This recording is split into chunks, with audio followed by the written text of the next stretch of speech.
আমাদের বিদেশে শ্রমিক পাঠাতে কেন 4 লাখ 5 লাখ 6 লাখ টাকা করে লাগবে? তাদের রেমিটেন্সটা আমরা গুনছি না প্রতিদিন গড়ে 12টা করে লাশ আসে, গুনছি না তারা দেশে ফিরে এসে তারপরে কি করে। প্রতি বছর গড়ে 10 লক্ষ শ্রমিক দেশের বাইরে যাচ্ছে, তার মধ্যে প্রায় 1.5 লক্ষ যাচ্ছে নারী শ্রমিক।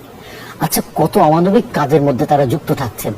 এর মধ্য দিয়ে দুটো পয়সা আমাদের আসে, কিন্তু কি পাই এবং কি হারাই। বাংলাদেশে মাইগ্রেশন কস্ট হচ্ছে সবচেয়ে বেশি, নেপালের চেয়েও বেশি, শ্রীলঙ্কার চেয়ে বেশি, ভারতের চেয়ে বেশি। আমাদের বিদেশে শ্রমিক পাঠাতে কেন 4 লাখ 5 লাখ 6 লাখ টাকা করে লাগবে? প্রথমত ওখানে গিয়ে এসে কম পয়সায় শ্রম বিক্রি করে, দ্বিতীয়ত যাওয়ার খরচটা বেশি, ফলে 3 বছর পরে যখন তার ফিরে আসার সময় হয় তখন দেখে যে টাকা খরচ করে সে গিয়েছিল, রিটার্ন করার পরে রিটার্নিং মাইগ্রেন্টটা একটা সমস্যায় পড়ে যায়। এখন দেশে এসে আমি আবার কি করব, অস্থির হয়ে যায় আবার সে ছুট বাইরে যাবার জন্য। ফলে এই বিদেশ প্রত্যাগত শ্রমিকরা তাদের রেমিটেন্সটা আমরা গুনছি না প্রতিদিন গড়ে